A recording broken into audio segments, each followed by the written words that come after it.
Se tem um filme da franquia Exterminador do Futuro que divide opiniões até hoje, é justamente o Exterminador do Futuro 3, A Rebelião das Máquinas.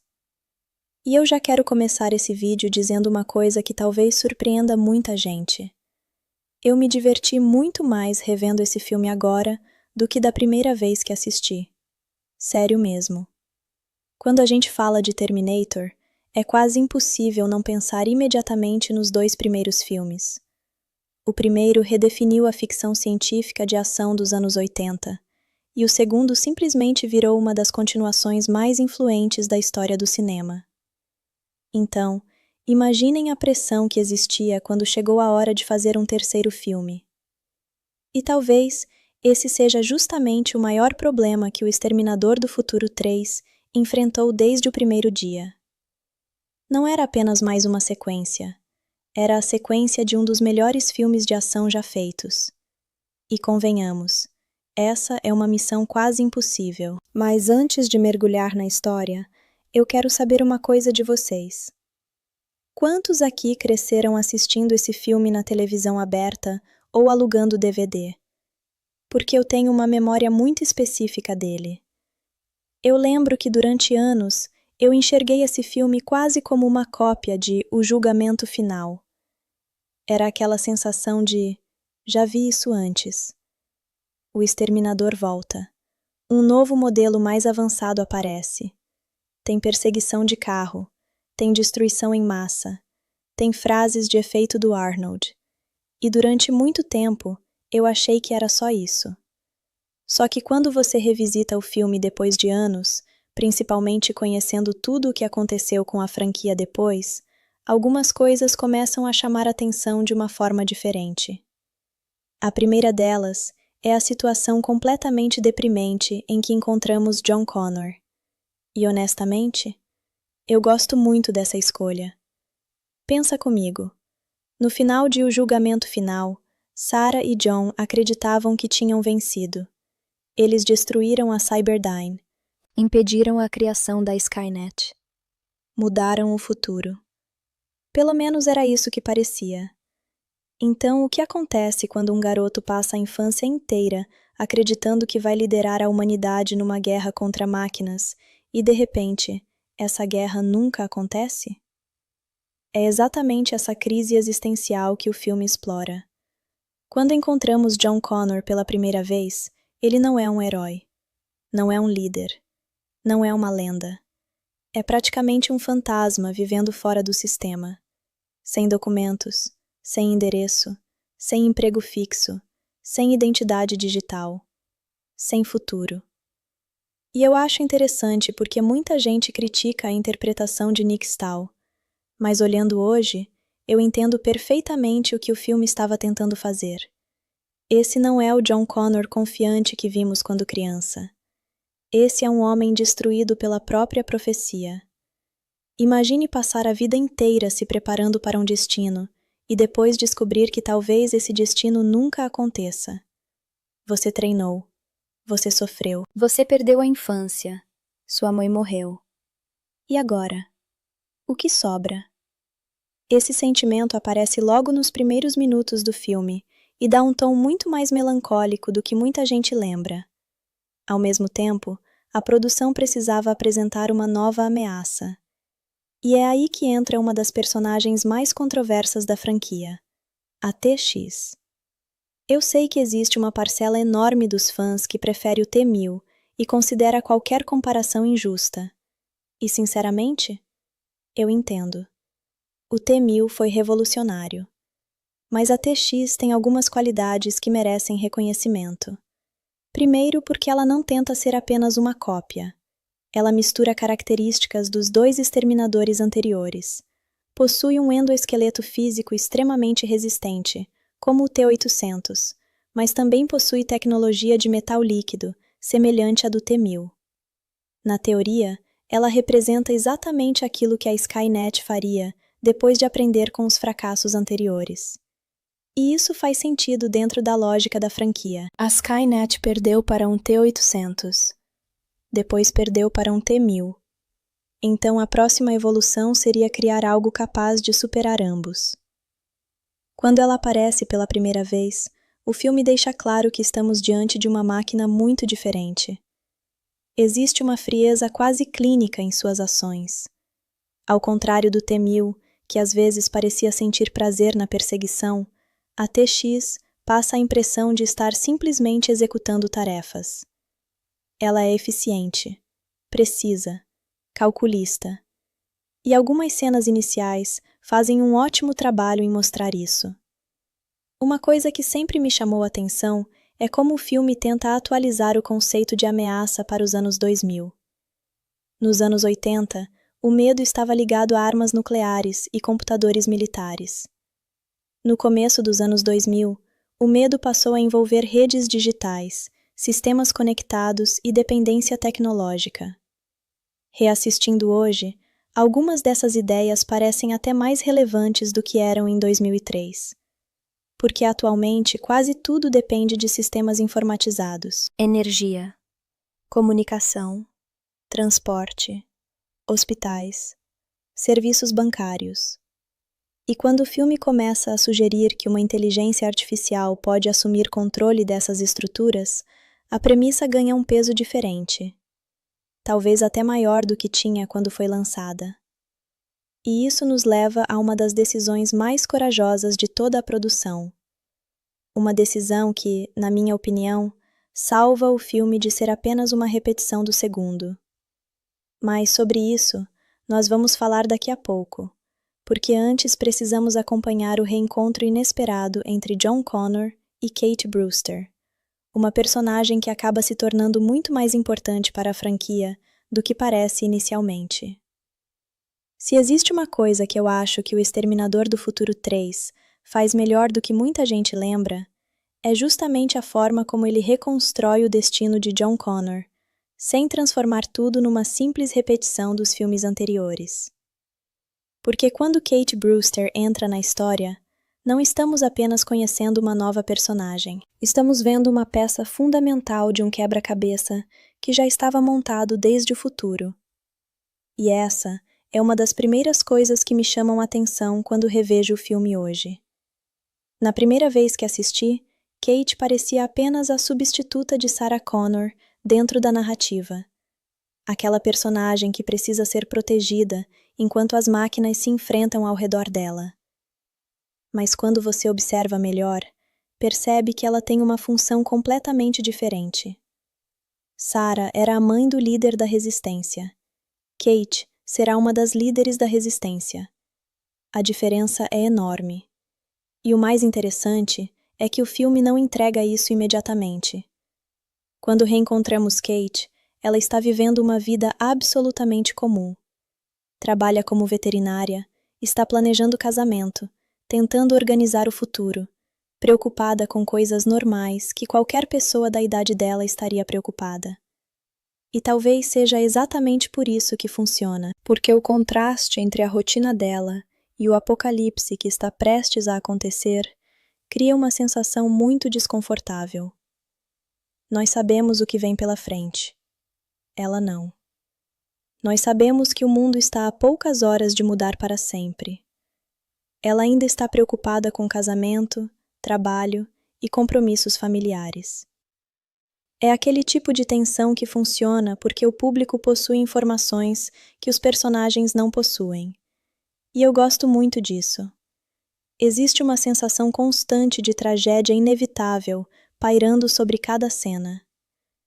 Enquanto Kate conversa normalmente, nós sabemos que aquele mundo está prestes a desaparecer. Enquanto ela faz planos para o futuro, nós sabemos que esse futuro não existe. E falando em tragédia inevitável, precisamos conversar sobre uma das ideias centrais deste filme, o conceito de destino. Porque essa é provavelmente a maior diferença filosófica entre o julgamento final e a rebelião das máquinas. No segundo filme, toda a mensagem girava em torno da possibilidade de mudar o futuro. Não existe destino além daquele que fazemos para nós mesmos. Essa frase praticamente define toda a narrativa. Mas o terceiro filme chega e faz uma pergunta extremamente desconfortável. E se eles estivessem errados? E se o futuro pudesse ser adiado, mas não evitado? E se o dia do julgamento fosse inevitável? Quando eu era mais novo, confesso que odiei essa ideia. Parecia que o filme estava desfazendo tudo que os personagens conquistaram em T2. Mas hoje, eu vejo de forma diferente. Porque, na verdade, o filme não está dizendo que as ações deles foram inúteis. Muito pelo contrário. Eles impediram uma versão específica do futuro. O que eles não conseguiram impedir foi a tendência da humanidade de caminhar novamente para o mesmo desastre. Isso é bem diferente. A Cyberdyne foi destruída. A Skynet original deixou de existir. Mas a necessidade militar de criar sistemas cada vez mais avançados continuou existindo. A dependência tecnológica continuou existindo. O desejo de automatizar decisões continuou existindo. E é justamente aí que nasce a nova ameaça. Aliás, uma coisa que acho fascinante revisitando o filme atualmente é perceber como algumas discussões envelheceram melhor do que outras. Em 2003, falar sobre inteligência artificial parecia algo distante. Parecia ficção científica.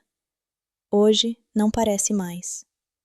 Obviamente, estamos muito longe de uma Skynet real, mas a ideia de sistemas inteligentes tomando decisões cada vez mais importantes já faz parte da nossa realidade. Por isso, algumas cenas envolvendo os militares discutindo a ativação da rede defensiva acabam ganhando uma camada extra de relevância. O argumento apresentado pelos personagens é muito familiar. Eles acreditam que a inteligência artificial pode resolver um problema que os humanos não conseguem controlar. Parece uma solução lógica. Parece eficiente. Parece segura. E justamente por parecer segura, acaba se tornando perigosa. O mais assustador é que ninguém está tentando destruir o mundo. Ninguém está tomando uma decisão maligna. Ninguém acorda pensando em exterminar a humanidade. As pessoas simplesmente acreditam que estão tomando a melhor decisão possível. E isso torna tudo mais realista. Os grandes desastres normalmente não começam porque alguém quer causar destruição. Eles começam porque alguém acredita estar fazendo a coisa certa. Enquanto isso, a TX continua sua missão. E aqui eu preciso elogiar uma característica dela que muitas vezes passa despercebida: a brutalidade. O T-1000 era assustador porque parecia um predador. A TX é assustadora porque parece uma máquina industrial. Ela elimina obstáculos com eficiência absoluta, sem emoção, sem hesitação, sem qualquer traço de empatia. Existe algo muito perturbador nisso, especialmente porque ela demonstra capacidades que os exterminadores anteriores não possuíam. Controlar veículos, manipular sistemas eletrônicos, assumir o controle de máquinas. Hoje isso parece algo básico, mas em 2003 era uma evolução significativa dentro do universo da franquia. Ela não é apenas uma assassina, ela é praticamente um vírus ambulante. E essa característica acaba se tornando uma extensão perfeita do tema central do filme. Se a Skynet representa uma ameaça digital, faz sentido que sua agente mais avançada também funcione dessa forma. Agora, preciso comentar uma coisa que sempre me diverte quando revejo esse filme: o humor.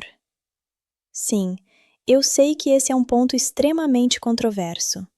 Muitos fãs odeiam o tom mais leve adotado em determinados momentos. E eu entendo completamente a crítica. Existem cenas que realmente parecem destoar da atmosfera mais sombria da franquia, mas ao mesmo tempo, eu acho que algumas delas funcionam justamente porque servem para criar contraste. Quando tudo é sombrio o tempo inteiro, a escuridão perde impacto. Momentos mais leves ajudam a preparar o terreno para as cenas pesadas. E acreditem, ainda existem muitas cenas pesadas chegando. Porque conforme a história avança, começamos a perceber algo fundamental. A missão do exterminador não é a mesma dos filmes anteriores. Essa, talvez, seja uma das maiores sacadas do roteiro. No primeiro filme, o objetivo era proteger Sarah Connor. No segundo, proteger John Connor. Aqui parece que estamos vendo exatamente a mesma situação. Mas não estamos. Porque o verdadeiro objetivo não é impedir o dia do julgamento. O verdadeiro objetivo é garantir que John e Kate sobrevivam ao dia do julgamento. Parece uma diferença pequena, mas muda completamente a narrativa.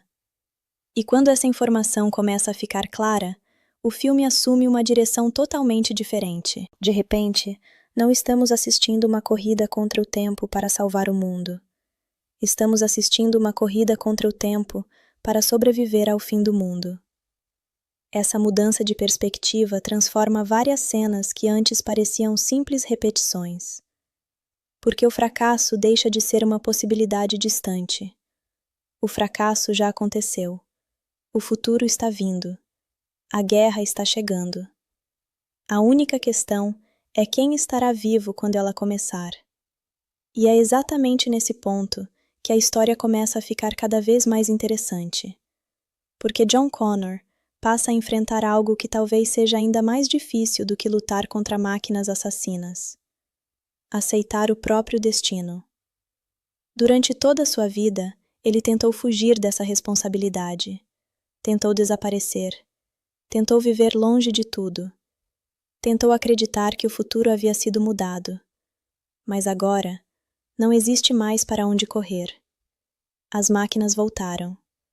O dia do julgamento está próximo, e todas aquelas previsões feitas por Sarah Connor começam a se tornar realidade. Existe uma cena específica que sempre me chama a atenção. Não porque tenha ação, não porque tenha explosões, mas porque ela mostra John finalmente entendendo algo que sua mãe compreendeu muitos anos antes. Algumas batalhas não são travadas para serem vencidas. Algumas batalhas são travadas porque precisam ser enfrentadas. Mesmo quando as chances são mínimas. Mesmo quando o resultado parece inevitável. Mesmo quando tudo aponta para a derrota. E essa ideia acaba definindo completamente a reta final do filme. Porque a partir daqui, a história deixa de ser sobre impedir o apocalipse. Ela passa a ser sobre sobreviver tempo suficiente para construir esperança depois dele. E é justamente nesse momento que o Exterminador do Futuro 3 começa a revelar sua verdadeira identidade. Não como uma continuação de O Julgamento Final, mas como o primeiro capítulo de uma guerra que finalmente está prestes a começar. E é exatamente aqui que eu acho que muita gente acaba julgando O Exterminador do Futuro 3 pelo filme que ele não é, em vez de analisar o filme que ele realmente tenta ser. Porque durante boa parte da história, existe aquela sensação de que estamos vendo uma nova versão de O Julgamento Final. O exterminador protegendo humanos, uma máquina mais avançada perseguindo os protagonistas, perseguições gigantescas, destruição por todos os lados. Tudo isso está lá. Mas, quando chegamos ao meio da narrativa, a direção começa a apontar para algo completamente diferente. E eu lembro perfeitamente da primeira vez que percebi isso. Na época, eu ainda estava esperando aquele momento clássico da franquia. Aquela virada em que os heróis descobrem um jeito de impedir a catástrofe. Aquele plano impossível que vai salvar o mundo no último segundo. Hollywood nos condicionou a esperar isso. A maioria dos blockbusters funciona dessa forma. Existe uma ameaça. Os heróis encontram uma solução. O mundo é salvo. Fim. Mas o Exterminador do Futuro 3 decide brincar com essa expectativa de um jeito extremamente cruel. E, sinceramente, é justamente por isso que o final continua sendo tão lembrado até hoje. Mas antes de chegar lá, precisamos falar sobre uma coisa que sempre me impressiona quando revejo esse filme. O ritmo. Porque esse é um daqueles filmes que alterna momentos de caos absoluto com cenas surpreendentemente silenciosas. Em 1 minuto, estamos vendo caminhões destruindo ruas inteiras. No outro, estamos acompanhando John Connor tentando entender qual é o seu lugar no mundo. E eu gosto dessa irregularidade. Ela combina com o estado emocional do protagonista. John não sabe o que fazer. John não sabe para onde ir. John não sabe se ainda acredita na própria missão. Então faz sentido que o filme pareça um pouco perdido às vezes, porque o personagem também está. Existe um detalhe interessante que muita gente ignora. Durante os 2 primeiros filmes, Sarah Connor sempre foi a pessoa que carregava as respostas. Ela entendia a ameaça. Ela conhecia o futuro. Ela tomava as decisões difíceis. Mesmo quando errava, ela continuava sendo a força motriz da história. Agora ela não está mais presente. E a ausência dela é sentida o tempo inteiro. Na verdade, eu diria que Sarah Connor é uma das personagens mais importantes do filme, mesmo sem aparecer. Sua sombra está em todas as cenas. Está nas escolhas de John. Está nos medos dele. Está na forma como ele reage ao perigo. Está em tudo. E eu acho que o filme foi inteligente ao não tentar substituir Sarah diretamente. Seria impossível. Linda Hamilton criou uma personagem tão icônica que qualquer tentativa de reproduzir aquilo estaria condenada ao fracasso. Então, a história faz algo diferente. Ela transforma Sarah em uma espécie de legado, uma memória constante que influencia tudo ao redor. E quando John finalmente visita o mausoléu dela, essa sensação fica ainda mais forte. Porque aquele momento não é apenas uma cena de ação, é um momento de encerramento emocional. Pela primeira vez, sentimos que John está realmente confrontando a ausência da mãe. E existe algo muito triste nisso. Sarah passou a vida inteira preparando o filho para sobreviver. Treinou, protegeu, sacrificou tudo. E mesmo assim, não está ali para vê-lo enfrentar o momento para o qual foi preparado. É quase cruel, mas também é extremamente humano. E falando em humanidade, vamos conversar sobre o próprio Exterminador. Porque Arnold Schwarzenegger talvez tenha recebido algumas das falas mais questionáveis da franquia neste filme. Vamos ser sinceros. Existem piadas que envelheceram mal. Existem momentos que parecem saídos de outra produção. Existem escolhas que claramente tentavam agradar o público dos anos 2000. Mas existe uma coisa que continua funcionando perfeitamente. A presença dele. Arnold simplesmente domina a tela. Sempre dominou.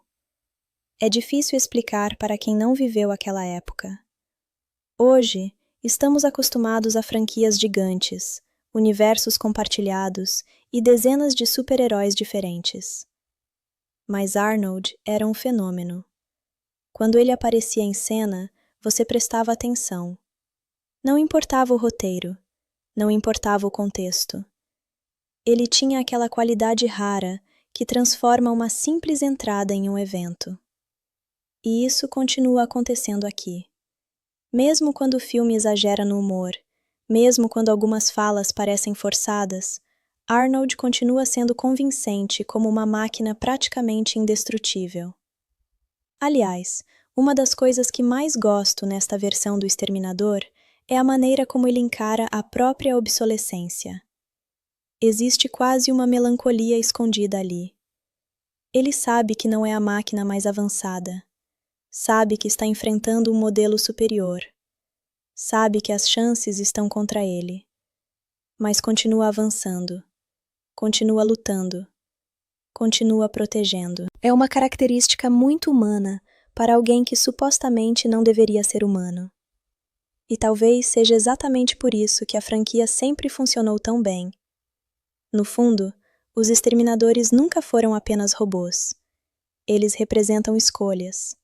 Representam sacrifício, representam perseverança, representam aquilo que queremos acreditar que existe dentro de nós quando tudo parece perdido. Enquanto isso, a TX continua demonstrando por que é uma adversária tão perigosa. E aqui eu preciso dizer algo que provavelmente vai dividir opiniões. Eu acho que ela é subestimada. Não estou dizendo que é melhor que o T-1000. Calma, não é isso.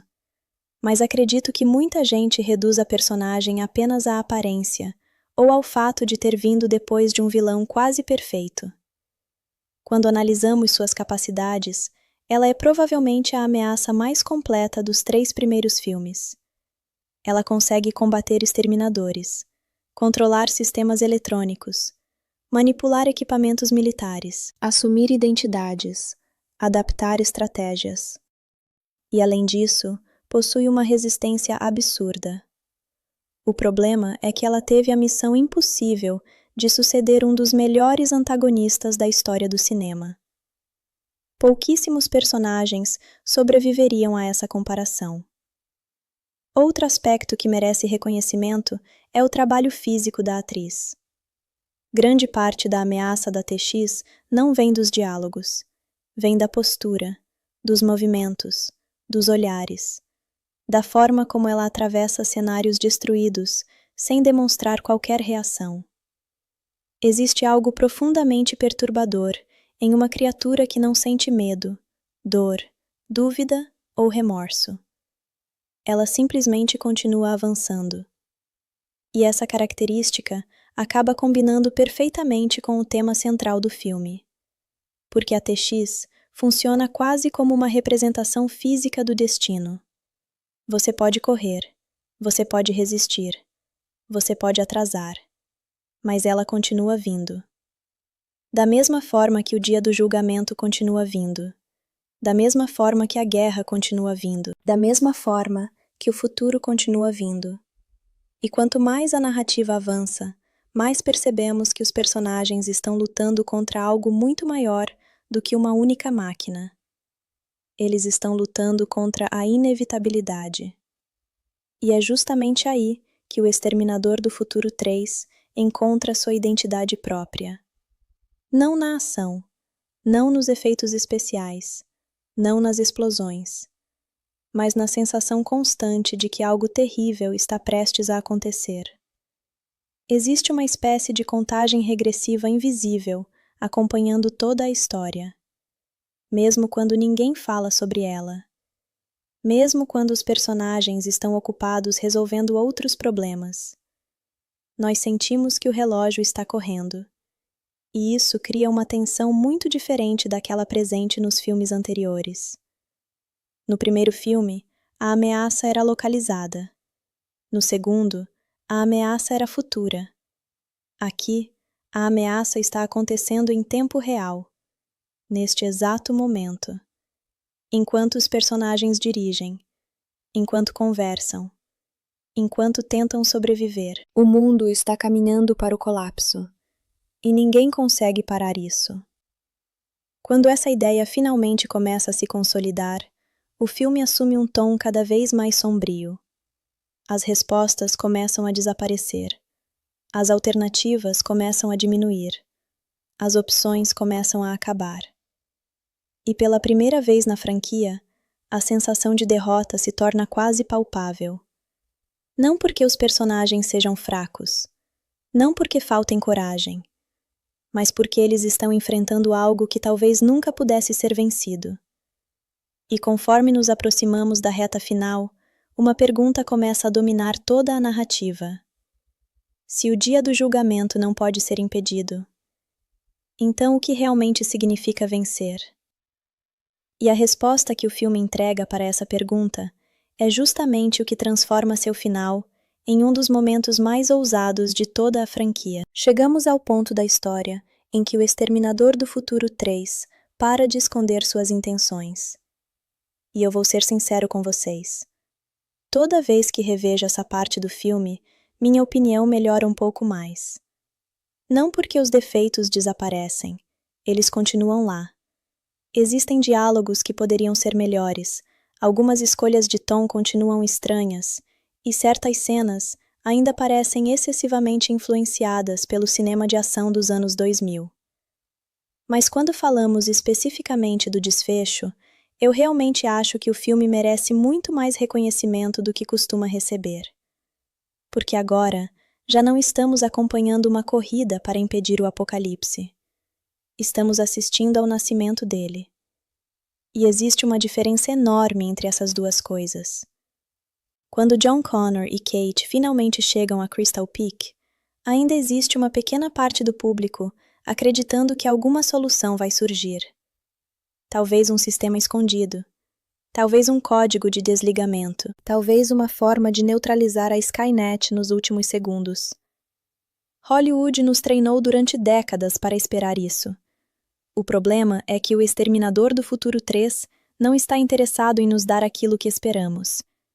Ele quer nos dar aquilo que os personagens precisam enfrentar. E isso muda completamente o impacto da história.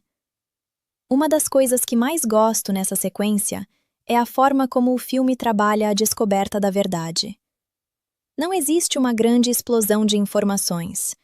Não existe um discurso gigantesco explicando tudo. A percepção acontece gradualmente.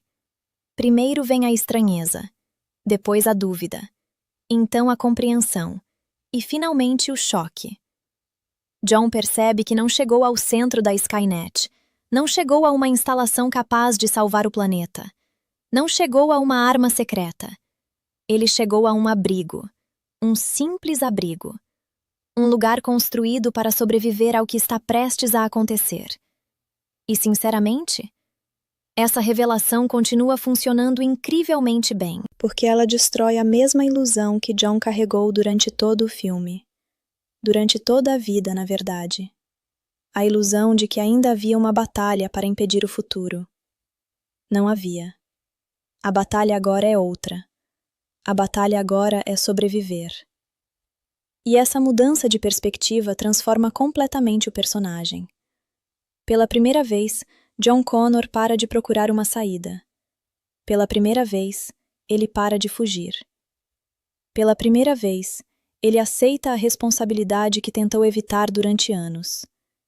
Existe algo muito simbólico nisso, porque o verdadeiro nascimento do líder da resistência não acontece durante uma vitória. Acontece durante uma derrota. E isso é muito mais interessante. Muitos filmes mostram heróis sendo definidos pelo sucesso. Aqui, vemos um herói sendo definido pela capacidade de continuar, mesmo quando tudo parece perdido. E talvez seja exatamente isso que diferencia John Connor de outras figuras clássicas da ficção científica. Ele não se torna líder porque é o mais forte. Não se torna líder porque possui superpoderes. Não se torna líder porque vence todas as batalhas. Ele se torna líder porque continua avançando quando qualquer outra pessoa desistiria. E isso aparece claramente nos minutos finais. Enquanto o mundo entra em colapso, John não pode fazer absolutamente nada para impedir. Nada. Pensem no peso disso. O homem destinado a salvar a humanidade é forçado a assistir ao início da tragédia sem poder interferir. É cruel. É frustrante. É devastador. Mas também é extremamente poderoso do ponto de vista narrativo. Enquanto isso, Kate passa por uma transformação igualmente importante. Porque ela também percebe que sua vida anterior acabou. Não existe mais casamento. Não existe mais carreira. Não existe mais futuro normal. Tudo aquilo desapareceu. E ainda assim, ela permanece ao lado de John. Não porque conhece profecias, não porque acredita em lendas, mas porque entende a realidade da situação. Essa escolha fortalece bastante a personagem. E olhando hoje, eu realmente gostaria que os filmes seguintes tivessem aproveitado melhor a dinâmica entre os dois. Existia muito potencial ali. Potencial que, infelizmente, nunca foi explorado da maneira que poderia. Agora precisamos falar sobre a atmosfera dessa sequência final, porque ela é absolutamente fantástica. Sério, toda a sensação de isolamento funciona perfeitamente. Enquanto os personagens descem cada vez mais fundo dentro do bunker, o mundo acima deles está morrendo. E eles não conseguem ver isso diretamente. Apenas escutam. Recebem mensagens. ouvem transmissões, captam fragmentos de informações. E isso torna tudo ainda mais assustador, porque nossa imaginação começa a preencher os espaços vazios. Nós sabemos o que está acontecendo lá fora. Sabemos o que aqueles sons significam. Sabemos o que aquelas mensagens representam. Mas não vemos tudo. E justamente por isso, o impacto emocional aumenta. Existe uma frase muito famosa sobre cinema que diz que aquilo que imaginamos costuma ser mais assustador do que aquilo que vemos. Essa sequência entende perfeitamente esse conceito. Não precisamos assistir cada cidade sendo destruída. Não precisamos ver cada explosão. Não precisamos acompanhar cada tragédia individual. Basta entender o que está acontecendo, e isso é suficiente. Na verdade, é mais do que suficiente. Porque nesse momento, o filme deixa de falar sobre máquinas, deixa de falar sobre tecnologia, deixa de falar sobre viagens no tempo e passa a falar sobre sobrevivência, sobre responsabilidade, sobre legado, sobre esperança, mesmo em meio ao desastre. E existe algo profundamente humano nisso. Uma das cenas que sempre me dá arrepios acontece quando John começa a responder transmissões de rádio. É um momento relativamente simples, sem explosões, sem efeitos especiais gigantescos, sem frases de efeito. Mas é ali que o personagem finalmente assume seu papel. Do outro lado da comunicação, existem pessoas assustadas, pessoas confusas, pessoas procurando orientação, procurando alguém para dizer o que fazer. E pela primeira vez, John Connor se torna essa pessoa. Não porque estava pronto, mas porque não existe mais ninguém. E honestamente, esse é um dos meus momentos favoritos de toda a franquia, porque ele representa exatamente aquilo que Sarah Connor tentou construir durante toda a vida. Não um guerreiro, não uma arma, mas um líder. Aquele instante mostra que a preparação dela não foi em vão.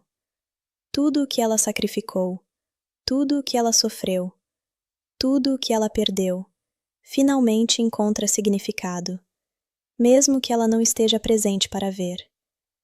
E isso torna a cena muito mais emocional do que muitos percebem. Agora, falando da direção, existe uma escolha visual que eu adoro. A forma como o filme apresenta o início do fim do mundo. Não existe glamour. Não existe espetáculo excessivo. Existe melancolia. Existe tristeza. Existe uma sensação de vazio.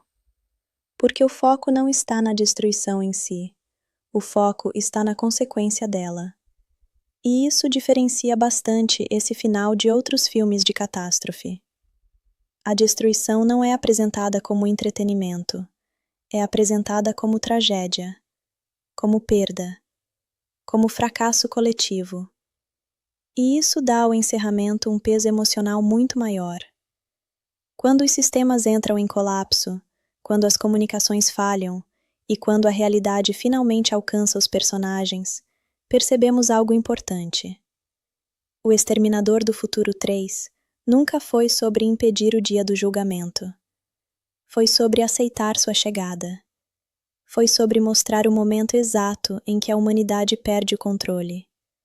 Foi sobre mostrar o nascimento do futuro que sempre ouvimos mencionar nos filmes anteriores. E quando você enxerga a história através dessa perspectiva, muita coisa passa a fazer mais sentido. Inclusive escolhas que antes pareciam controversas. Porque tudo estava caminhando para esse momento.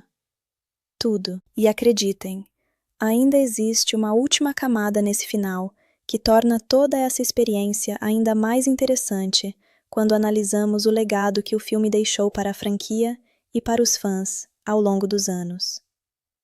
Agora que chegamos ao fim da história dentro do universo do filme, eu quero falar sobre algo que normalmente gera discussões intermináveis entre os fãs. O legado de O Exterminador do Futuro 3. Porque uma coisa é analisar o filme isoladamente. Outra, completamente diferente, é analisar o que aconteceu com a franquia depois dele. E aqui eu preciso fazer uma confissão. Minha opinião sobre esse filme mudou muito ao longo dos anos. Na época do lançamento, eu lembro que a conversa era quase sempre a mesma. Muita gente comparava cada cena com o julgamento final. Cada perseguição, cada luta, cada diálogo, cada efeito especial. E sejamos honestos, essa é uma batalha impossível de vencer. Pouquíssimos filmes na história conseguiriam sobreviver a uma comparação direta com Terminator 2. Estamos falando de uma obra que redefiniu padrões técnicos, revolucionou efeitos visuais e se tornou uma referência para praticamente toda a indústria.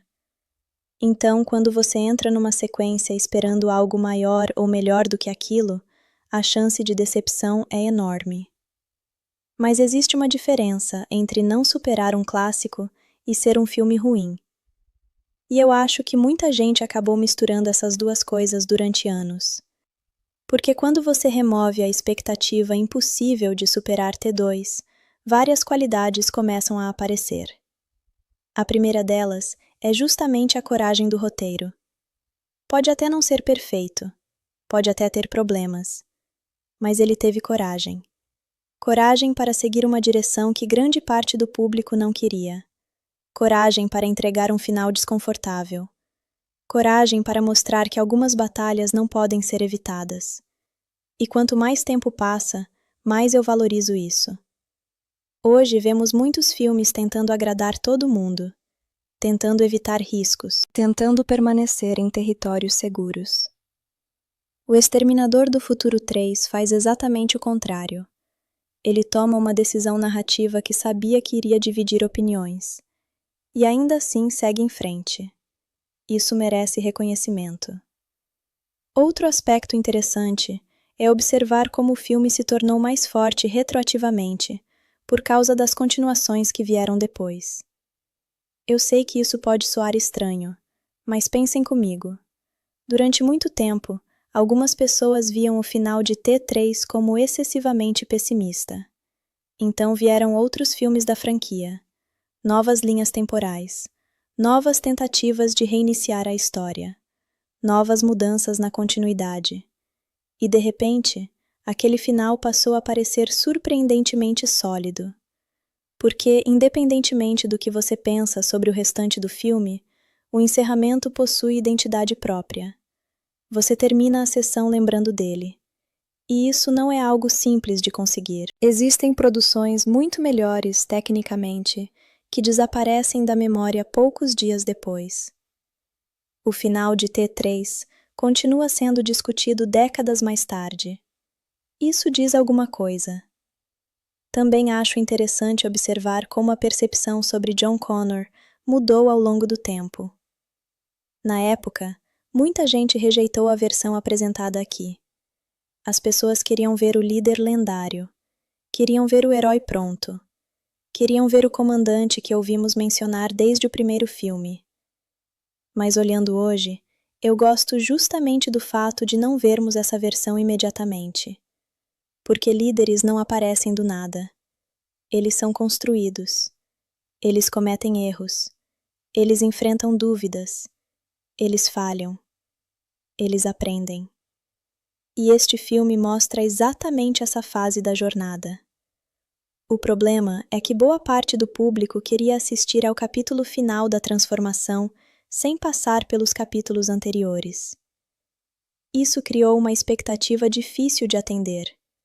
A mesma coisa aconteceu com Kate Brewster. Muita gente nunca deu à personagem o crédito que ela merecia.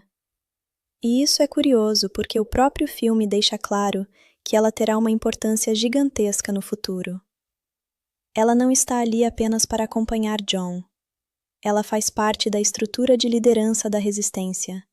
Ela é uma peça fundamental daquilo que virá depois.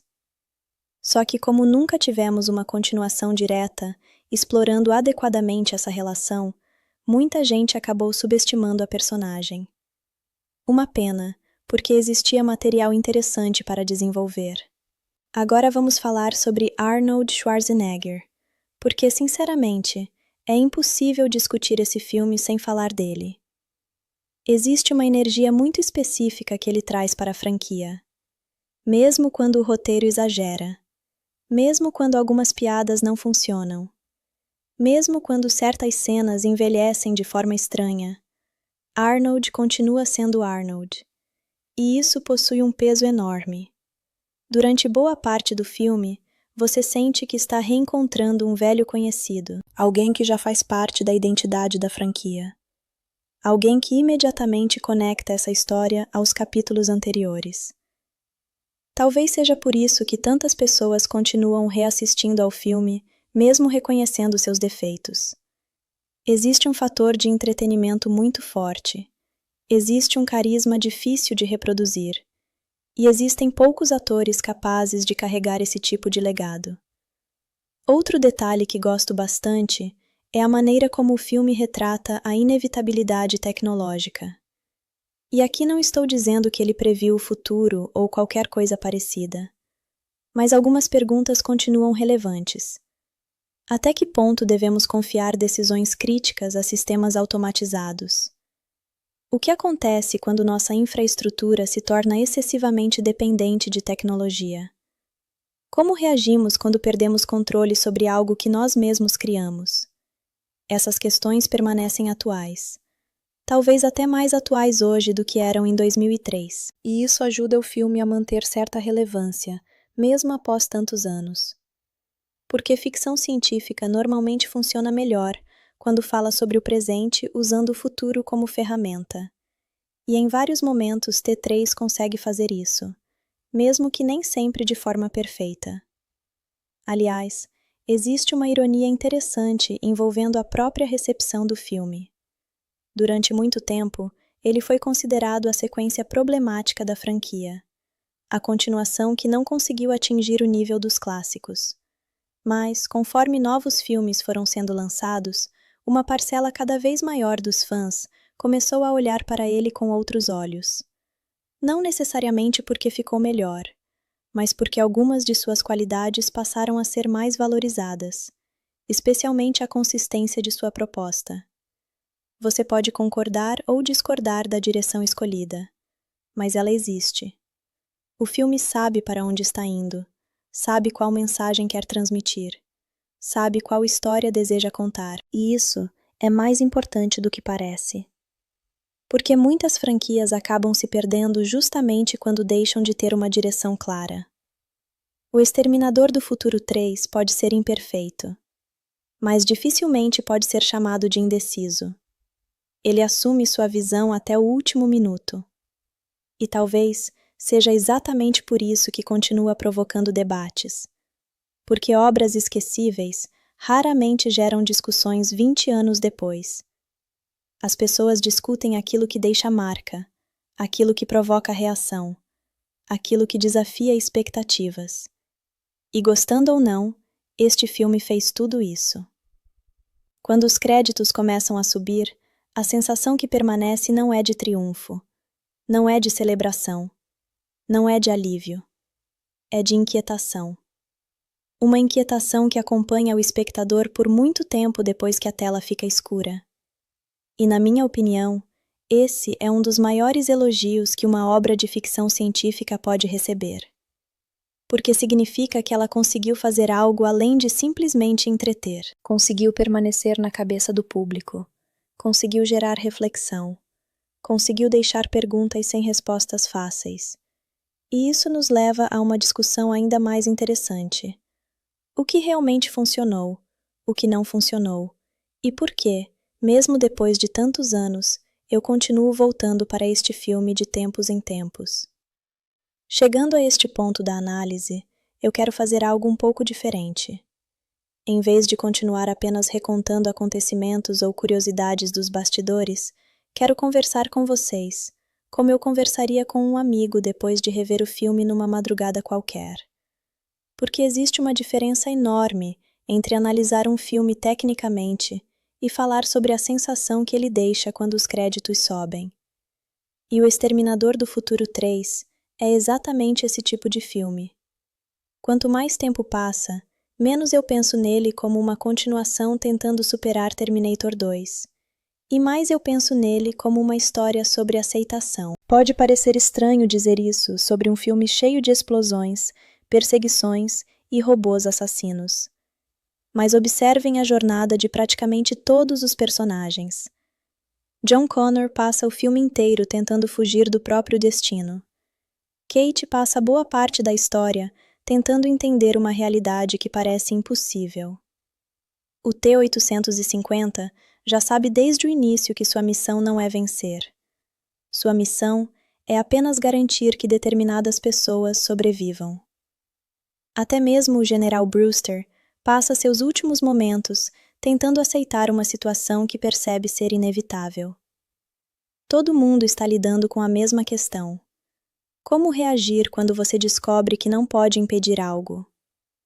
E isso torna o filme mais interessante do que muita gente costuma admitir. Porque normalmente os filmes de ação trabalham com a ideia de controle. O herói assume o controle, derrota o vilão, salva o mundo, resolve o problema. Aqui não. Aqui o problema vence. O apocalipse acontece. A Skynet nasce. As bombas são lançadas. A humanidade perde.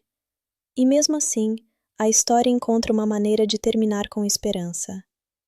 Isso não é fácil de fazer. Aliás, é muito difícil. Porque existe uma linha extremamente fina entre um final trágico e um final deprimente. Um final trágico pode ser poderoso.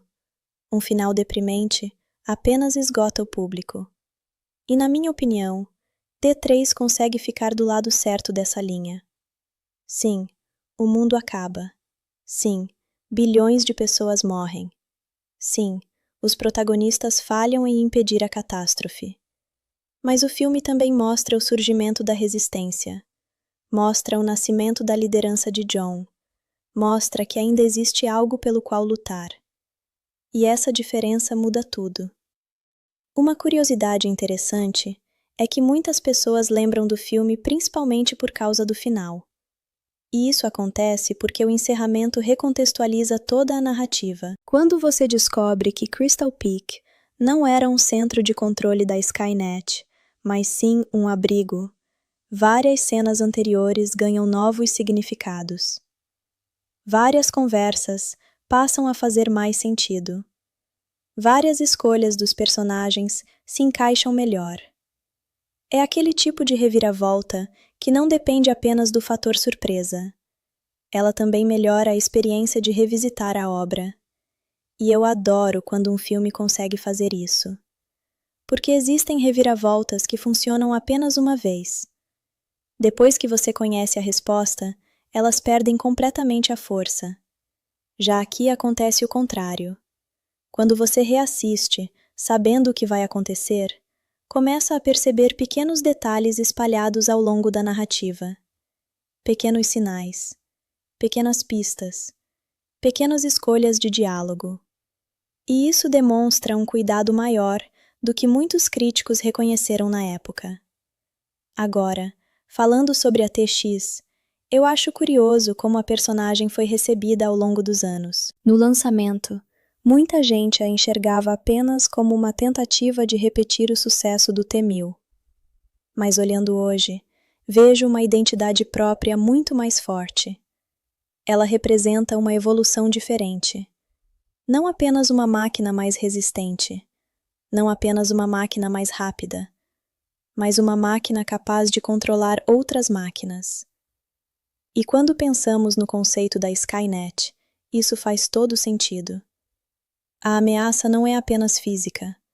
A ameaça é sistêmica, é tecnológica, é invisível. E a TX funciona quase como uma extensão dessa ideia. Ela não invade apenas lugares, ela invade sistemas. Ela corrompe redes, ela assume controle, ela espalha influência.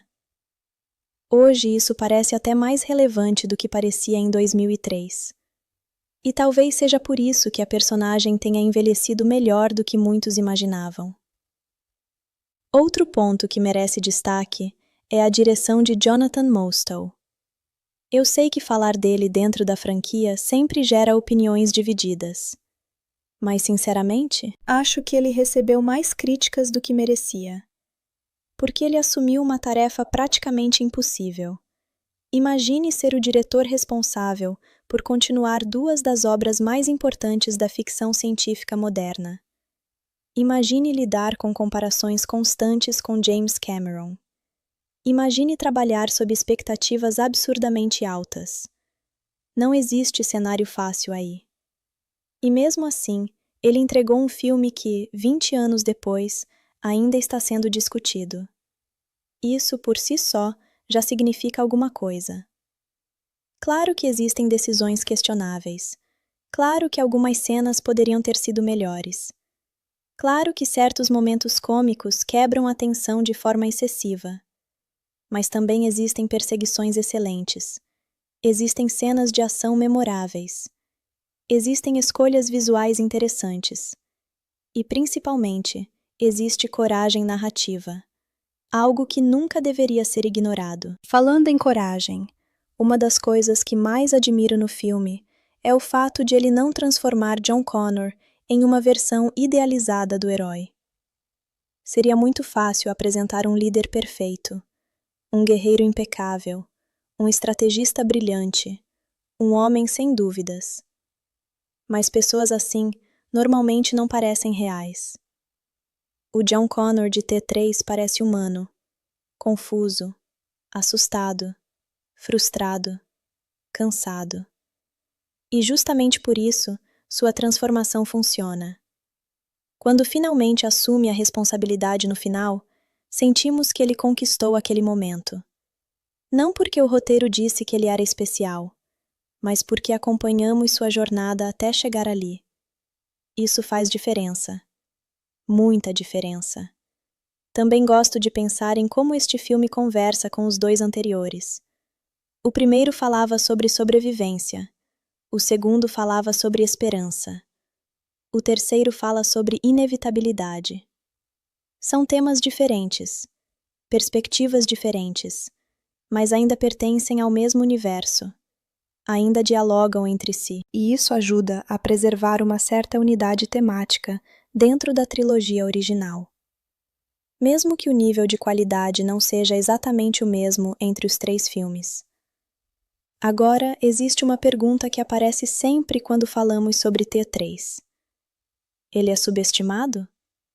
E minha resposta é simples. Sim. Mas isso não significa que seja uma obra-prima escondida. Não significa que seja tão bom quanto os dois primeiros. Não significa que todos os problemas desapareceram. Significa apenas que durante muito tempo ele foi reduzido a uma caricatura. Reduzido a algumas piadas. Reduzido a comparações injustas. Reduzido ao peso impossível de carregar, deixado por seus antecessores. Quando analisado por seus próprios méritos, existe muito mais coisa interessante aqui do que normalmente se reconhece. E conforme chegamos ao final desta análise, quero falar sobre aquilo que talvez seja o aspecto mais importante de todos. A emoção que permanece depois da última cena, porque no fim das contas, é isso que realmente determina se um filme continua vivo na memória das pessoas ou não. E a verdade é que O Exterminador do Futuro 3 ainda consegue provocar exatamente essa sensação 2 décadas depois de seu lançamento. A diferença é enorme. E o mais interessante é que o filme não entrega isso imediatamente. Quando reencontramos Kate, ela está vivendo uma vida absolutamente comum. Trabalha como veterinária, está planejando casamento, tentando organizar o futuro, preocupada com coisas normais que qualquer pessoa da idade dela estaria preocupada. E talvez seja exatamente por isso que funciona, porque o contraste entre a rotina dela e o apocalipse que está prestes a acontecer cria uma sensação muito desconfortável. Nós sabemos o que vem pela frente. Ela não. Nós sabemos que o mundo está a poucas horas de mudar para sempre. Ela ainda está preocupada com casamento, trabalho e compromissos familiares. É aquele tipo de tensão que funciona porque o público possui informações que os personagens não possuem. E eu gosto muito disso. Existe uma sensação constante de tragédia inevitável pairando sobre cada cena. Enquanto Kate conversa normalmente, nós sabemos que aquele mundo está prestes a desaparecer. Enquanto ela faz planos para o futuro, nós sabemos que esse futuro não existe. E falando em tragédia inevitável, precisamos conversar sobre uma das ideias centrais deste filme: o conceito de destino. Porque essa é provavelmente a maior diferença filosófica entre o julgamento final e a rebelião das máquinas. No segundo filme, toda a mensagem girava em torno da possibilidade de mudar o futuro. Não existe destino além daquele que fazemos para nós mesmos. Essa frase praticamente define toda a narrativa. Mas o terceiro filme chega e faz uma pergunta extremamente desconfortável. E se eles estivessem errados? E se o futuro pudesse ser adiado, mas não evitado? E se o dia do julgamento fosse inevitável?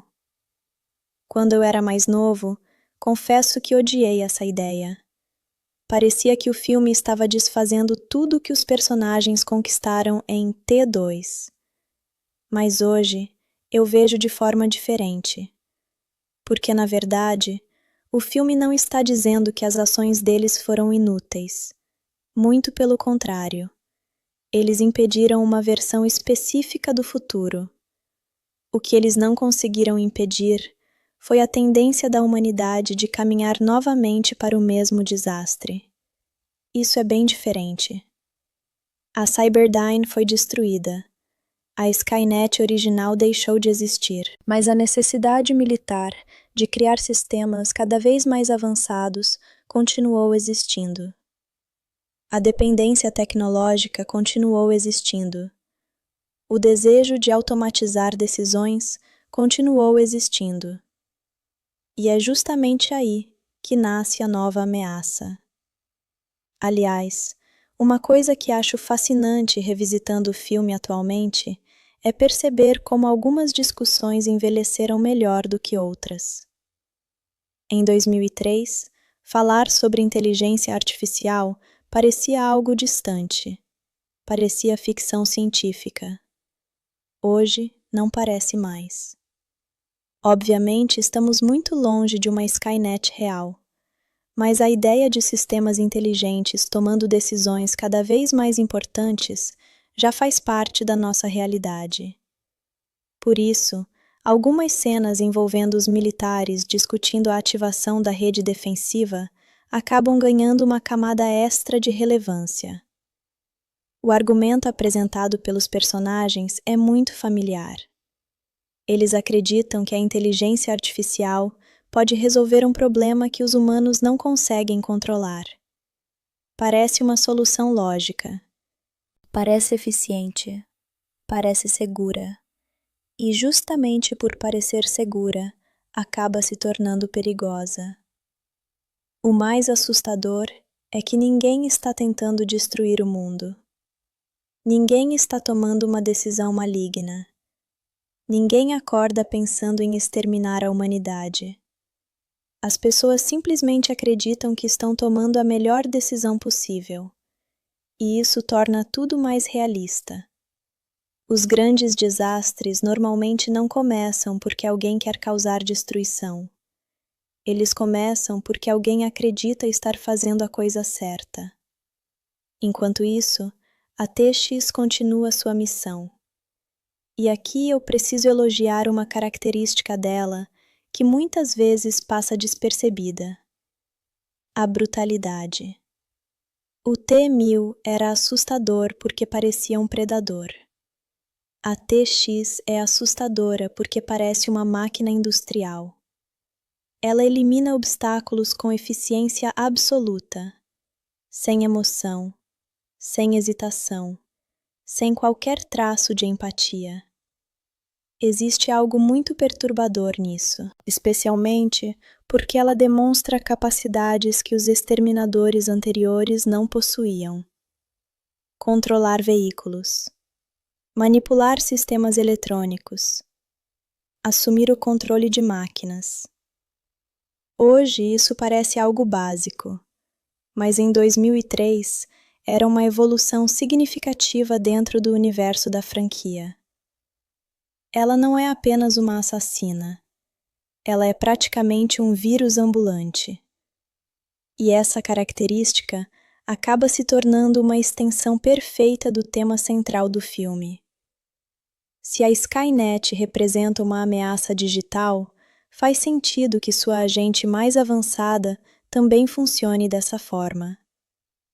Agora, preciso comentar uma coisa que sempre me diverte quando revejo esse filme: o humor. Sim, eu sei que esse é um ponto extremamente controverso. Muitos fãs odeiam o tom mais leve adotado em determinados momentos. E eu entendo completamente a crítica. Existem cenas que realmente parecem destoar da atmosfera mais sombria da franquia, mas ao mesmo tempo, eu acho que algumas delas funcionam justamente porque servem para criar contraste. Quando tudo é sombrio o tempo inteiro, a escuridão perde impacto. Momentos mais leves ajudam a preparar o terreno para as cenas pesadas. E acreditem, ainda existem muitas cenas pesadas chegando. Porque conforme a história avança, começamos a perceber algo fundamental. A missão do Exterminador não é a mesma dos filmes anteriores. Essa, talvez, seja uma das maiores sacadas do roteiro. No primeiro filme, o objetivo era proteger Sarah Connor. No segundo, proteger John Connor. Aqui parece que estamos vendo exatamente a mesma situação. Mas não estamos. Porque o verdadeiro objetivo não é impedir o dia do julgamento. O verdadeiro objetivo é garantir que John e Kate sobrevivam ao dia do julgamento. Parece uma diferença pequena, mas muda completamente a narrativa. E quando essa informação começa a ficar clara, o filme assume uma direção totalmente diferente. De repente, não estamos assistindo uma corrida contra o tempo para salvar o mundo. Estamos assistindo uma corrida contra o tempo para sobreviver ao fim do mundo. Essa mudança de perspectiva transforma várias cenas que antes pareciam simples repetições. Porque o fracasso deixa de ser uma possibilidade distante. O fracasso já aconteceu. O futuro está vindo. A guerra está chegando. A única questão é quem estará vivo quando ela começar. E é exatamente nesse ponto que a história começa a ficar cada vez mais interessante. Porque John Connor passa a enfrentar algo que talvez seja ainda mais difícil do que lutar contra máquinas assassinas: aceitar o próprio destino. Durante toda a sua vida, ele tentou fugir dessa responsabilidade. Tentou desaparecer. Tentou viver longe de tudo. Tentou acreditar que o futuro havia sido mudado. Mas agora, não existe mais para onde correr. As máquinas voltaram. O dia do julgamento está próximo, e todas aquelas previsões feitas por Sarah Connor começam a se tornar realidade. Existe uma cena específica que sempre me chama a atenção. Não porque tenha ação, não porque tenha explosões, mas porque ela mostra John finalmente entendendo algo que sua mãe compreendeu muitos anos antes. Algumas batalhas não são travadas para serem vencidas. Algumas batalhas são travadas porque precisam ser enfrentadas. Mesmo quando as chances são mínimas, mesmo quando o resultado parece inevitável, mesmo quando tudo aponta para a derrota. E essa ideia acaba definindo completamente a reta final do filme. Porque a partir daqui, a história deixa de ser sobre impedir o apocalipse. Ela passa a ser sobre sobreviver tempo suficiente para construir esperança depois dele. E é justamente nesse momento que o Exterminador do Futuro 3 começa a revelar sua verdadeira identidade. Não como uma continuação de O Julgamento Final, mas como o primeiro capítulo de uma guerra que finalmente está prestes a começar. E é exatamente aqui que eu acho que muita gente acaba julgando O Exterminador do Futuro 3 pelo filme que ele não é, em vez de analisar o filme que ele realmente tenta ser. Porque durante boa parte da história, existe aquela sensação de que estamos vendo uma nova versão de O Julgamento Final. O exterminador protegendo humanos, uma máquina mais avançada perseguindo os protagonistas, perseguições gigantescas, destruição por todos os lados. Tudo isso está lá. Mas, quando chegamos ao meio da narrativa, a direção começa a apontar para algo completamente diferente. E eu lembro perfeitamente da primeira vez que percebi isso. Na época, eu ainda estava esperando aquele momento clássico da franquia. Aquela virada em que os heróis descobrem um jeito de impedir a catástrofe. Aquele plano impossível que vai salvar o mundo no último segundo. Hollywood nos condicionou a esperar isso. A maioria dos blockbusters funciona dessa forma. Existe uma ameaça. Os heróis encontram uma solução. O mundo é salvo. Fim. Mas o Exterminador do Futuro 3 decide brincar com essa expectativa de um jeito extremamente cruel. E, sinceramente, é justamente por isso que o final continua sendo tão lembrado até hoje. Mas antes de chegar lá, precisamos falar sobre uma coisa que sempre me impressiona quando revejo esse filme: o ritmo. Porque esse é um daqueles filmes que alterna momentos de caos absoluto com cenas surpreendentemente silenciosas. Em 1 minuto, estamos vendo caminhões destruindo ruas inteiras. No outro, estamos acompanhando John Connor tentando entender qual é o seu lugar no mundo. E eu gosto dessa irregularidade. Ela combina com o estado emocional do protagonista. John não sabe o que fazer. John não sabe para onde ir. John não sabe se ainda acredita na própria missão. Então faz sentido que o filme pareça um pouco perdido às vezes. Porque o personagem também está. Existe um detalhe interessante que muita gente ignora. Durante os 2 primeiros filmes, Sarah Connor sempre foi a pessoa que carregava as respostas. Ela entendia a ameaça. Ela conhecia o futuro. Ela tomava as decisões difíceis. Mesmo quando errava, ela continuava sendo a força motriz da história. Agora ela não está mais presente, e a ausência dela é sentida o tempo inteiro. Na verdade, eu diria que Sarah Connor é uma das personagens mais importantes do filme, mesmo sem aparecer. Sua sombra está em todas as cenas. Está nas escolhas de John, está nos medos dele, está na forma como ele reage ao perigo, está em tudo. E eu acho que o filme foi inteligente ao não tentar substituir Sarah diretamente. Seria impossível. Linda Hamilton criou uma personagem tão icônica que qualquer tentativa de reproduzir aquilo estaria condenada ao fracasso. Então, a história faz algo diferente. Ela transforma Sarah em uma espécie de legado.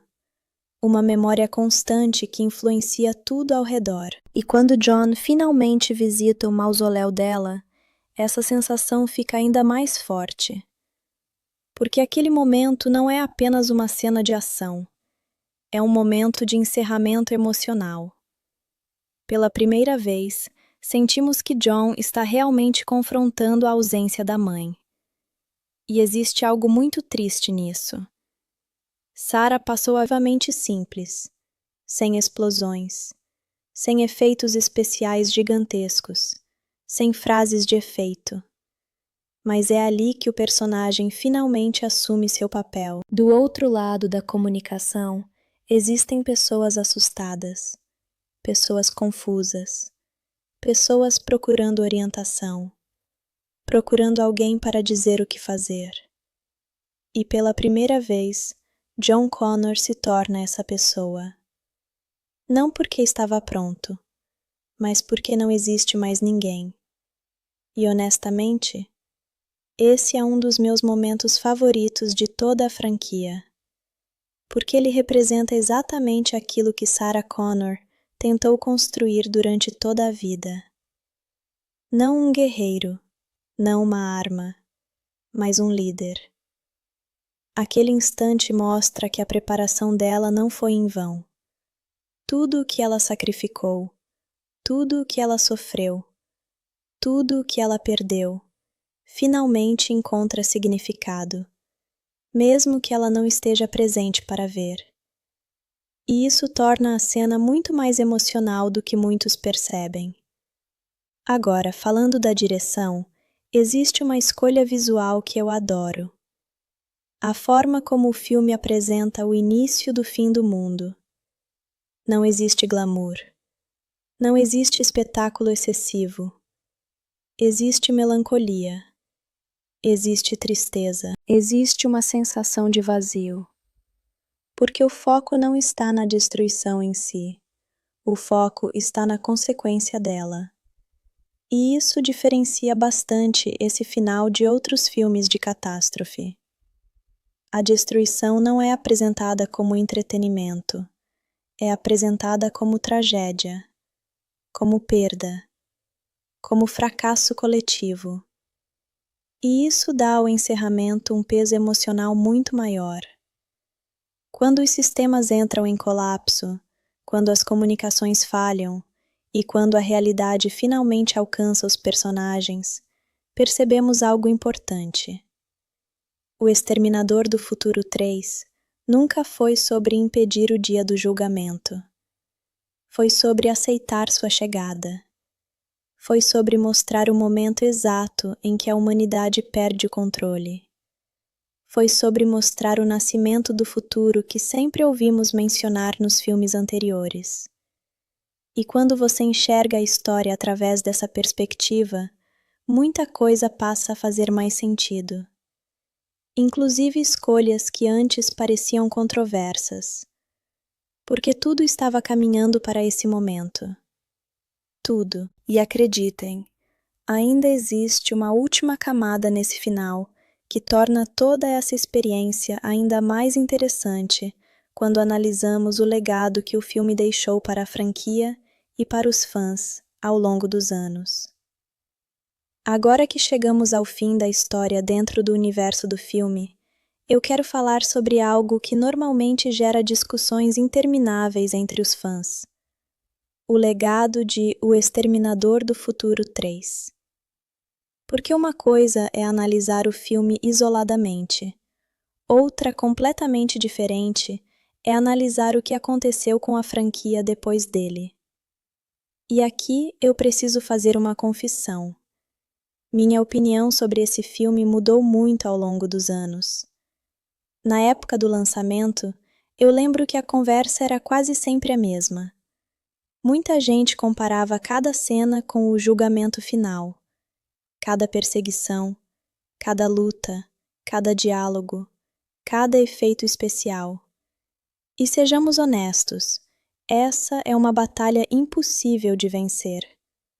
Pouquíssimos filmes na história conseguiriam sobreviver a uma comparação direta com Terminator 2. Estamos falando de uma obra que redefiniu padrões técnicos, revolucionou efeitos visuais e se tornou uma referência para praticamente toda a indústria. Então, quando você entra numa sequência esperando algo maior ou melhor do que aquilo, a chance de decepção é enorme. Mas existe uma diferença entre não superar um clássico e ser um filme ruim. E eu acho que muita gente acabou misturando essas duas coisas durante anos. Porque quando você remove a expectativa impossível de superar T2, várias qualidades começam a aparecer. A primeira delas é justamente a coragem do roteiro. Pode até não ser perfeito, pode até ter problemas, mas ele teve coragem. Coragem para seguir uma direção que grande parte do público não queria. Coragem para entregar um final desconfortável. Coragem para mostrar que algumas batalhas não podem ser evitadas. E quanto mais tempo passa, mais eu valorizo isso. Hoje vemos muitos filmes tentando agradar todo mundo, tentando evitar riscos, tentando permanecer em territórios seguros. O Exterminador do Futuro 3 faz exatamente o contrário. Ele toma uma decisão narrativa que sabia que iria dividir opiniões. E ainda assim segue em frente. Isso merece reconhecimento. Outro aspecto interessante é observar como o filme se tornou mais forte retroativamente, por causa das continuações que vieram depois. Eu sei que isso pode soar estranho, mas pensem comigo. Durante muito tempo, algumas pessoas viam o final de T3 como excessivamente pessimista. Então vieram outros filmes da franquia, novas linhas temporais, novas tentativas de reiniciar a história, novas mudanças na continuidade. E de repente, aquele final passou a parecer surpreendentemente sólido. Porque, independentemente do que você pensa sobre o restante do filme, o encerramento possui identidade própria. Você termina a sessão lembrando dele. E isso não é algo simples de conseguir. Existem produções muito melhores tecnicamente que desaparecem da memória poucos dias depois. O final de T3 continua sendo discutido décadas mais tarde. Isso diz alguma coisa. Também acho interessante observar como a percepção sobre John Connor mudou ao longo do tempo. Na época, muita gente rejeitou a versão apresentada aqui. As pessoas queriam ver o líder lendário, queriam ver o herói pronto, queriam ver o comandante que ouvimos mencionar desde o primeiro filme. Mas olhando hoje, eu gosto justamente do fato de não vermos essa versão imediatamente. Porque líderes não aparecem do nada. Eles são construídos. Eles cometem erros. Eles enfrentam dúvidas. Eles falham. Eles aprendem. E este filme mostra exatamente essa fase da jornada. O problema é que boa parte do público queria assistir ao capítulo final da transformação sem passar pelos capítulos anteriores. Isso criou uma expectativa difícil de atender. A mesma coisa aconteceu com Kate Brewster. Muita gente nunca deu à personagem o crédito que ela merecia. E isso é curioso porque o próprio filme deixa claro que ela terá uma importância gigantesca no futuro. Ela não está ali apenas para acompanhar John. Ela faz parte da estrutura de liderança da resistência. Ela é uma peça fundamental daquilo que virá depois. Só que como nunca tivemos uma continuação direta, explorando adequadamente essa relação, muita gente acabou subestimando a personagem. Uma pena, porque existia material interessante para desenvolver. Agora vamos falar sobre Arnold Schwarzenegger, porque, sinceramente, é impossível discutir esse filme sem falar dele. Existe uma energia muito específica que ele traz para a franquia. Mesmo quando o roteiro exagera, mesmo quando algumas piadas não funcionam, mesmo quando certas cenas envelhecem de forma estranha, Arnold continua sendo Arnold. E isso possui um peso enorme. Durante boa parte do filme, você sente que está reencontrando um velho conhecido, alguém que já faz parte da identidade da franquia. Alguém que imediatamente conecta essa história aos capítulos anteriores. Talvez seja por isso que tantas pessoas continuam reassistindo ao filme, mesmo reconhecendo seus defeitos. Existe um fator de entretenimento muito forte. Existe um carisma difícil de reproduzir. E existem poucos atores capazes de carregar esse tipo de legado. Outro detalhe que gosto bastante é a maneira como o filme retrata a inevitabilidade tecnológica. E aqui não estou dizendo que ele previu o futuro ou qualquer coisa parecida. Mas algumas perguntas continuam relevantes. Até que ponto devemos confiar decisões críticas a sistemas automatizados? O que acontece quando nossa infraestrutura se torna excessivamente dependente de tecnologia? Como reagimos quando perdemos controle sobre algo que nós mesmos criamos? Essas questões permanecem atuais. Talvez até mais atuais hoje do que eram em 2003. E isso ajuda o filme a manter certa relevância, mesmo após tantos anos. Porque ficção científica normalmente funciona melhor quando fala sobre o presente usando o futuro como ferramenta. E em vários momentos T3 consegue fazer isso, mesmo que nem sempre de forma perfeita. Aliás, existe uma ironia interessante envolvendo a própria recepção do filme. Durante muito tempo, ele foi considerado a sequência problemática da franquia, a continuação que não conseguiu atingir o nível dos clássicos. Mas, conforme novos filmes foram sendo lançados, uma parcela cada vez maior dos fãs começou a olhar para ele com outros olhos. Não necessariamente porque ficou melhor, mas porque algumas de suas qualidades passaram a ser mais valorizadas, especialmente a consistência de sua proposta. Você pode concordar ou discordar da direção escolhida, mas ela existe. O filme sabe para onde está indo, sabe qual mensagem quer transmitir, sabe qual história deseja contar, e isso é mais importante do que parece. Porque muitas franquias acabam se perdendo justamente quando deixam de ter uma direção clara. O Exterminador do Futuro 3 pode ser imperfeito, mas dificilmente pode ser chamado de indeciso. Ele assume sua visão até o último minuto. E talvez seja exatamente por isso que continua provocando debates. Porque obras esquecíveis raramente geram discussões 20 anos depois. As pessoas discutem aquilo que deixa marca, aquilo que provoca reação, aquilo que desafia expectativas. E gostando ou não, este filme fez tudo isso. Quando os créditos começam a subir, a sensação que permanece não é de triunfo, não é de celebração, não é de alívio, é de inquietação. Uma inquietação que acompanha o espectador por muito tempo depois que a tela fica escura. E, na minha opinião, esse é um dos maiores elogios que uma obra de ficção científica pode receber. Porque significa que ela conseguiu fazer algo além de simplesmente entreter. Conseguiu permanecer na cabeça do público. Conseguiu gerar reflexão. Conseguiu deixar perguntas sem respostas fáceis. E isso nos leva a uma discussão ainda mais interessante. O que realmente funcionou? O que não funcionou?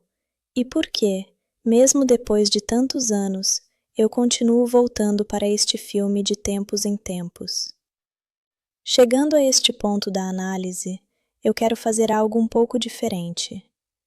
Em vez de continuar apenas recontando acontecimentos ou curiosidades dos bastidores, quero conversar com vocês, como eu conversaria com um amigo depois de rever o filme numa madrugada qualquer.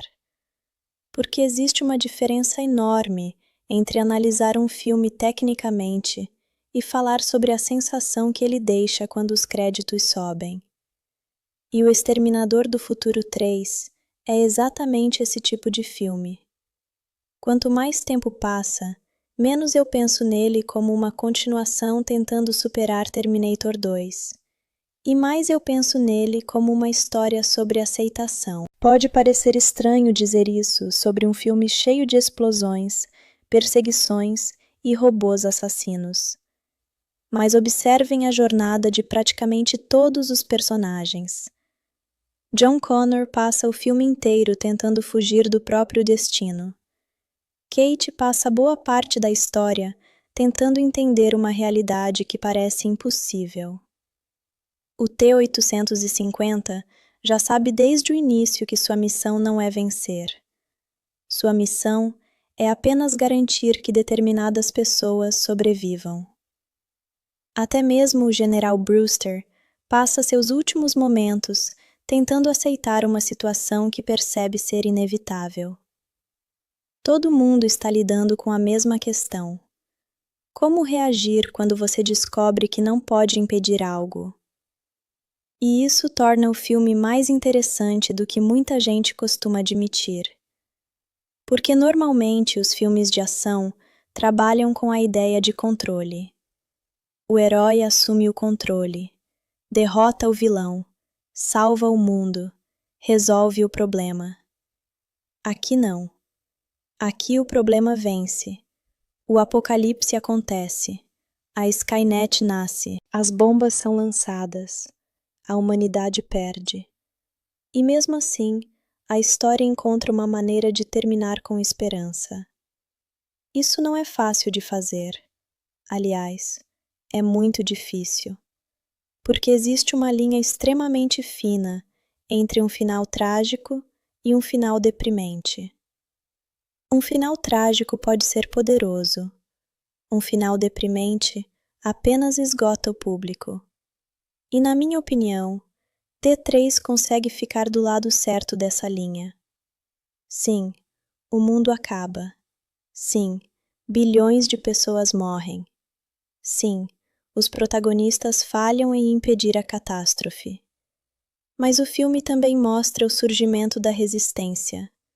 Mostra o nascimento da liderança de John. Mostra que ainda existe algo pelo qual lutar. E essa diferença muda tudo. Uma curiosidade interessante é que muitas pessoas lembram do filme principalmente por causa do final. E isso acontece porque o encerramento recontextualiza toda a narrativa. Quando você descobre que Crystal Peak não era um centro de controle da Skynet, mas sim um abrigo, várias cenas anteriores ganham novos significados. Várias conversas passam a fazer mais sentido.